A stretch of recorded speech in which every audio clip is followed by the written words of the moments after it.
କୁକୁର ଜନ୍ମ କାହିଁକି ମିଳିଥାଏ? ମୁଁ ଦେବାଶିଷ ଆପଣ ସମସ୍ତଙ୍କୁ ସ୍ୱାଗତ କରୁଛି ଏକ ଅତ୍ୟନ୍ତ ଗୁରୁତ୍ୱପୂର୍ଣ୍ଣ ଭିଡିଓ ମାଧ୍ୟମରେ। ଆଜିର ପ୍ରସଙ୍ଗ ହେଉଛି କାହିଁକି ରାମଚନ୍ଦ୍ରଙ୍କ ଦ୍ୱାରେ ଆସିକି ଜଣେ କୁକୁରଟିଏ ନ୍ୟାୟ ମାଗିଥିଲା। କେହି କେହି ତ ଏଥିରେ ଅବଶ୍ୟ ପ୍ରଶ୍ନ ପଚାରିବେ କି ଜଣେ କୁକୁର ଯିଏକି ପଶୁମାନଙ୍କ ଶ୍ରେଣୀରେ ଆସିଥାଏ, ତେବେ ସିଏ ବୋଲା କେମିତି ପ୍ରଶ୍ନ ପଚାରି ପାରିବ ଏବଂ ଭଗବାନ ଶ୍ରୀରାମ ତା କଥାକୁ ଭଲା କେମିତି ବୁଝିଥିଲେ? ଏହି ପ୍ରଶ୍ନ ତ କେବଳ ନାସ୍ତିକ ମାନେ ହିଁ ପଚାରି ପାରିବେ, ନଚେତ୍ ବାକି ଯେଉଁମାନେ ଭଗବାନଙ୍କର ଭକ୍ତ ସେମାନେ ଜାଣିଛନ୍ତି କି ଭଗବାନ ହେଉଛନ୍ତି ଅନ୍ତର୍ଯ୍ୟାମୀ। ଏ ଦୁନିଆର ପ୍ରତ୍ୟେକ କଣ ଅନୁକୋଣରେ, ପ୍ରତ୍ୟେକ ପିମ୍ପୁଡି ଠାରୁ ହାତୀ ଏ ସମସ୍ତଙ୍କର କଥା ବୁଝୁଛନ୍ତି, ସମସ୍ତଙ୍କ କଥା ଜାଣିପାରନ୍ତି। ସେଇଥିପାଇଁ ତ ସିଏ ଭଗବାନ। ତେବେ ଚାଲନ୍ତୁ ଘଟଣାଟି କଣ ଜାଣିବା।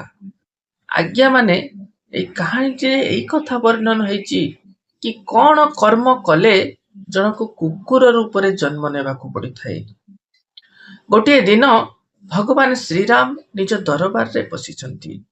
ତେବେ ସେ ଗୋଟିଏ କୁକୁରର କାନ୍ଦିବାର ଶବ୍ଦ ଶୁଣିବାକୁ ପାଇଲେ।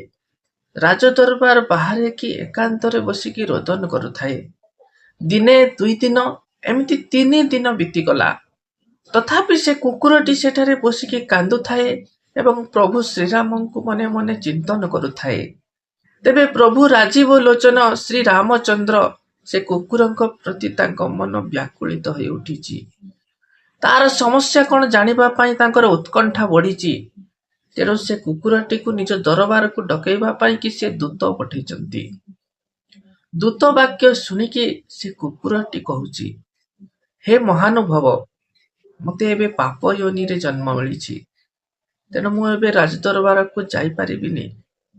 ମୋ ପାଇଁ କିଛି ସ୍ଥାନ ବାରଣ କରାଯାଇଛି, ଯେମିତି କୌଣସି ମନ୍ଦିର, ଯଜ୍ଞଶାଳା, ହବନ ଗୃହ, ତୁଳସୀଙ୍କ ସ୍ଥାନ, କୌଣସି ସଭା କିମ୍ବା ମଠ, ରାଜଭବନ, ଗୋଶାଳା, କୌଣସି ପବିତ୍ର ତୀର୍ଥସ୍ଥଳ, ରୋଷେଇ ଘର, ଏସବୁ ସ୍ଥାନ ମୋ ପାଇଁ ବର୍ଜିତ କରାଯାଇଛି।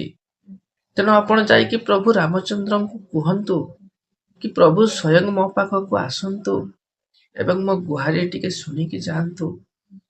ଆଜ୍ଞା ମାନେ ଆଜିକାଲି ତ ଘରେ ଘରେ କୁକୁର ପାଳୁଛନ୍ତି। ଏମିତିକି ମୁଁ ନାଁ ନେବାକୁ ଚାହୁଁନି, କିନ୍ତୁ ମୁଁ ଦେଖିଛି କିଛି ମଠ ଏବଂ ମନ୍ଦିର ମାନଙ୍କରେ ମଧ୍ୟ କୁକୁର ରଖିଛନ୍ତି। କୁକୁର ଯୋଉଠି ଯୋଉଠି ପାଦ ରଖିବ ସେ ସ୍ଥାନ ଅପବିତ୍ର ମନା ଯାଇଥାଏ। ଛାଡ଼ନ୍ତୁ, ସେ ବିଷୟରେ ଅଧିକ ଆଲୋଚନା କରିବାକୁ ଚାହୁଁନି। ତେବେ ସେ ଦୂତ ଆସିକି ପ୍ରଭୁ ରାମଚନ୍ଦ୍ରଙ୍କୁ ସବୁ କଥା ଜଣେଇଛନ୍ତି। ଏତିକି ଶୁଣିବା ପରେ ପ୍ରଭୁ ନିଜେ ସେ କୁକୁର ପାଖକୁ ଆସିଛନ୍ତି ଏବଂ ତାକୁ ତା କାନ୍ଦିବାର କାରଣ ପଚାରୁଛନ୍ତି। କୁକୁର କହୁଛି, ହେ ଦିନ ବତ୍ସଳ, ଆପଣଙ୍କୁ ମୋ ପାଇଁ ଏତେ କଷ୍ଟ କରିକି ଆସିବାକୁ ପଡିଲା। ରାଜକାର୍ଯ୍ୟ ଛାଡିକି ଆପଣ ଏଠି ମୋ ପାଖକୁ ଆସିଲେ। ହେ ମହାରାଜ, ମୁଁ ଆପଣଙ୍କୁ ନ୍ୟାୟ ମାଗିବାକୁ ଆସିଛି।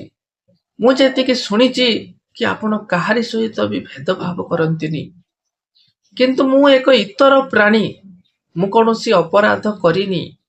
ତଥାପି ଜଣେ ସନ୍ନ୍ୟାସୀ ମତେ ପଥରରେ ଆଘାତ କରିଛନ୍ତି, ମୋ ଗୋଡ ଭାଙ୍ଗି ଦେଇଛନ୍ତି, ମୁଁ ଆଉ ଚାଲି ପାରୁନି। ଆପଣ ତ ଜାଣିଛନ୍ତି ପ୍ରଭୁ, ମତେ ଏବେ ନିକୃଷ୍ଟ ଜୀବନ ମିଳିଛି। ଏ ଦୁନିଆ ଆମକୁ ଘୃଣା କରନ୍ତି। ଆମେ ତ ମନୁଷ୍ୟମାନଙ୍କ ପରି କିଛି ରୋଜଗାର କରିକି ମଧ୍ୟ ଖାଇପାରିବୁନି। ଆମକୁ କେତେବେଳେ କୋଉଠି କାହାର ଅଇଁଠା ମିଳିଗଲେ ଆମେ ତାକୁ ଆନନ୍ଦରେ ଗ୍ରହଣ କରୁ, କିନ୍ତୁ ଏମିତି କିଛି ନିର୍ଦ୍ଦୟୀ ଲୋକ ମଧ୍ୟ ଅଛନ୍ତି ଆମକୁ ଖାଇବାକୁ ଦିଅନ୍ତିନି। ଏମିତିରେ ମୁଁ ଯିବି ତ କୁଆଡେ ଯିବି? ଏବେ ତ ମୋ ଗୋଡ ବି ଭାଙ୍ଗି ଯାଇଛି, ମୁଁ ଆଉ ଚାଲି ପାରୁନି। ତେଣୁ ଆପଣଙ୍କ ପାଖକୁ ଆସିଛି ନ୍ୟାୟ ମାଗିବାକୁ। ଆପଣ ମତେ ନ୍ୟାୟ ଦିଅନ୍ତୁ। ସେ କୁକୁର ଠାରୁ ଏତିକି କଥା ଶୁଣିଲା ପରେ ପ୍ରଭୁ ରାମଚନ୍ଦ୍ର ସେ ସନ୍ନ୍ୟାସୀ ଜଣଙ୍କୁ ନିଜ ପାଖକୁ ଡକେଇ ପଠେଇଛନ୍ତି ଏବଂ ତାଙ୍କୁ ପଚାରୁଛନ୍ତି, ହେ ମହାତ୍ମା, ଆପଣ କୋଉ ଅପରାଧ କାରଣରୁ କି ଏ ଅସହାୟ ଜୀବଟିକୁ ଏମିତି ଗୋଡ ଭାଙ୍ଗି ଦେଇଛନ୍ତି? ତେବେ ସେ ସନ୍ନ୍ୟାସୀ କହୁଛନ୍ତି, ହେ ମହାରାଜ, ମୁଁ ଭିକ୍ଷା କରିବା ପାଇଁ କି ରାସ୍ତାରେ ଯାଉଥିଲି। ଏତିକି ବେଳେ ଏ କୁକୁରଟି ଆସିକି ମୋ ମାଗି ଆଣିଥିବା ଅନ୍ନକୁ ସ୍ପର୍ଶ କରିଥିଲା। ଦ୍ୱିପହରର ସମୟ ହେଇଥିଲା, ମତେ ବହୁତ ଭୋକ ହେଉଥିଲା। ଏବେ ଯେହେତୁ ସେ ଅନ୍ନକୁ ସ୍ପର୍ଶ କରିଦେଲା, ମୁଁ ତ ତାକୁ ଆଉ ଗ୍ରହଣ କରିପାରିବିନି। ସେ ରାଗରେ ମୁଁ ତାକୁ ଏକ ପଥର ଛାଟି ଦେଇଥିଲି ଏବଂ ତା ଗୋଡ଼ଟିଏ ଭାଙ୍ଗିଗଲା। ତେବେ ସେ ସନ୍ନ୍ୟାସୀଙ୍କ ଠାରୁ ଏହି କଥା ଶୁଣିଲା ପରେ ପ୍ରଭୁ ରାମଚନ୍ଦ୍ର କହୁଛନ୍ତି, ହେ ମହାତ୍ମା, ଆପଣ ତ ଜଣେ ସନ୍ନ୍ୟାସୀ, ଆପଣଙ୍କୁ ଏ ବିଷୟରେ ଅବଶ୍ୟ ଜାଣିବା ଦରକାର କି ଏ ଜଣେ ଅଜ୍ଞାନୀ ପଶୁ, ଇତର ଜୀବ। ତେବେ ସେ ଯଦି ତୁମର ଖାଦ୍ୟକୁ ସ୍ପର୍ଶ କରିଦେଇଥିଲା, ସେଥିରେ ସେ କୌଣସି ଅପରାଧ କରିନି, ଏହା ତାର ସ୍ୱାଭାବିକ ପ୍ରକୃତି। ତେଣୁ ଆପଣ ହିଁ ଏହାର ଅପରାଧୀ। ଯଦି ଆପଣଙ୍କୁ ଭୋକ ଲାଗୁଥିଲା, ତେବେ ସେ କୁକୁରଟି ମଧ୍ୟ ଭୋକିଲା ଥିଲା। ଆପଣ ତ ନିଜ ଖାଦ୍ୟ ନିଜେ ଉପାର୍ଜନ କରିବା ପାଇଁ କି ସାମର୍ଥ୍ୟ ରଖିଛନ୍ତି। ଆପଣ ଅନ୍ୟ କୌଣସି ଭୋଜନର ବ୍ୟବସ୍ଥା କରିପାରିଥାନ୍ତେ। କିନ୍ତୁ ଇଏ ତ ଜଣେ ଅଜ୍ଞାନୀ ପଶୁ, ତାକୁ ଭୋଜନ ନ ମିଳୁଥିବା କାରଣରୁ ତାକୁ ଭୋକରେ ରହିବାକୁ ପଡ଼ିଥିବ। ପୁଣି ସେ କୁକୁରକୁ ପଚାରୁଛନ୍ତି, ହେ ଶ୍ୱାନ, ଇଏ ତୁମର ଅପରାଧୀ, ତୁମେ ଏହାକୁ କଣ ଦଣ୍ଡ ଦେବାକୁ ଚାହୁଁଛ? ତୁମେ ଯେଉଁ ବି ଦଣ୍ଡ କହିବ ମୁଁ ଅବଶ୍ୟ ତାଙ୍କୁ ଦେବି। ତେବେ ସେ କୁକୁରଟି କହୁଛି, ହେ ପ୍ରଭୁ, ଏ ସନ୍ନ୍ୟାସ ଜଣକୁ କୌଣସି ଶିବାଳୟର ମହନ୍ତ ବନେଇ ଦିଅନ୍ତୁ। କାହିଁକି ନା ତାଙ୍କ ମଧ୍ୟରେ ତ ଲୋଭ, ଲାଳସା, ହିଂସା, ଦ୍ୱେଷ ଏବଂ ଘୃଣା ଇଏ ସବୁ ଭର୍ତ୍ତି ହେଇକି ରହିଛନ୍ତି। ଆପଣ ଯଦି ଏତିକି କରିପାରିବେ, ତେବେ ସିଏ ତା କର୍ମର ଫଳ ନିଜେ ପାଇଯିବ। ଏହି ପ୍ରକାର ସେଦିନ ପ୍ରଭୁ ଶ୍ରୀରାମ ସେ କୁକୁରଟିର କଥା ମାନିଛନ୍ତି। ରାମଚନ୍ଦ୍ର ସେ ସନ୍ନ୍ୟାସୀ ଜଣକୁ ଏକ ସୁନ୍ଦର ବସ୍ତ୍ର ପରିଧାନ କରାଇଛନ୍ତି, ଫୁଲମାଳ ଚନ୍ଦନ ଦେଇକି ସୁସଜ୍ଜିତ କରିଛନ୍ତି, ଏକ ପାଲିଙ୍କିରେ ବସେଇକି ତୁରୀ, ଭେରୀ, ମୃଦଙ୍ଗ ଏସବୁ ବାଦ୍ୟ ପୂର୍ବକ ତାଙ୍କୁ ଏକ ଶିବାଳୟକୁ ନେଇଯାଇଛନ୍ତି ଏବଂ ତାଙ୍କୁ ସେଠାକାର ମହନ୍ତ କରିଦେଇଛନ୍ତି। ଆଜ୍ଞା ମାନେ ସେଦିନ ସେ ସନ୍ନ୍ୟାସୀ ଜଣକ ତ ବହୁତ ପ୍ରସନ୍ନ ହେଇଛନ୍ତି। ସେ ଏହାକୁ ନିଜର ଭାଗ୍ୟ ଉଦୟ ହେଲା ବୋଲି ମଣିଛନ୍ତି ଏବଂ ଶ୍ରୀରାମଙ୍କର ଏମିତି ନ୍ୟାୟ ବ୍ୟବସ୍ଥା ଦେଖି ରାଜଦରବାରରେ ମଧ୍ୟ କିଛି ଲୋକ ଆଶ୍ଚର୍ଯ୍ୟ ହେଇଛନ୍ତି ଏବଂ ସେମାନେ ପ୍ରଭୁ ରାମଚନ୍ଦ୍ରଙ୍କୁ ଏ ବିଷୟରେ ପ୍ରଶ୍ନ ପଚାରୁଛନ୍ତି କି ପ୍ରଭୁ, ସେ ସନ୍ନ୍ୟାସୀ ଜଣକ ତ ସେ କୁକୁରଟିର ଗୋଡ଼ ଭାଙ୍ଗିଦେଲା, ପରନ୍ତୁ ଆପଣ ତାକୁ କିଛି ଦଣ୍ଡିତ କରିବା ପରିବର୍ତ୍ତେ ଆପଣ ତ ତାକୁ ଶିବାଳୟର ମହନ୍ତ କରିଦେଲେ, ତାକୁ ସମସ୍ତ ସୁଖ ସୁବିଧାର ଅଧିକାରୀ ବନେଇ ଦେଲେ। ଆପଣ ଏହାର ଗୂଢ଼ ରହସ୍ୟଟି କଣ ଆମକୁ ଟିକେ ବୁଝେଇକି କୁହନ୍ତୁ। ତେବେ ଶ୍ରୀରାମ କହୁଛନ୍ତି, ଏହାର ରହସ୍ୟ ତ ସେଇ କୁକୁର ହିଁ କହିବ। ଯେବେ ଏ ବିଷୟରେ ସେ କୁକୁରଟିକୁ ପଚାରିଛନ୍ତି, ତେବେ ସେ କୁକୁର କହୁଛି, ହେ ମୋର ଜ୍ଞାନୀ ଗୁଣୀ ମଣ୍ଡଳୀ, ଏ କଥାଟିକୁ ଆମେ ସମସ୍ତେ ଜାଣିବା ଦରକାର। କିଛି ସ୍ଥାନ ଏମିତି ହୋଇଥାଏ ଯେଉଁଠି କି ଲୋଭୀ, ଲାଳଚୀ, କାମୀ, କ୍ରୋଧୀ, ଈର୍ଷାଳୁ ଏବଂ ଘୃଣା କରୁଥିବା ବ୍ୟକ୍ତି ଏମାନଙ୍କୁ ବାରଣ କରାଯାଇଛି।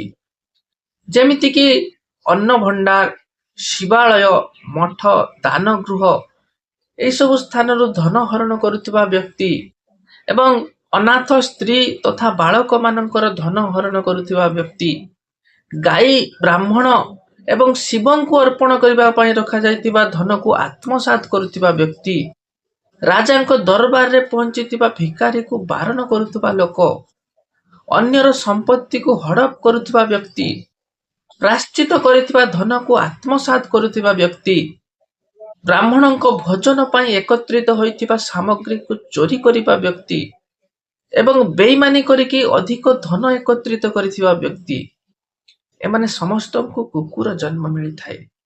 ଏହି ପ୍ରକାର ମୁଁ ମଧ୍ୟ ପୂର୍ବ ଜନ୍ମରେ ଏକ ମଠର ମହନ୍ତ ଥିଲି।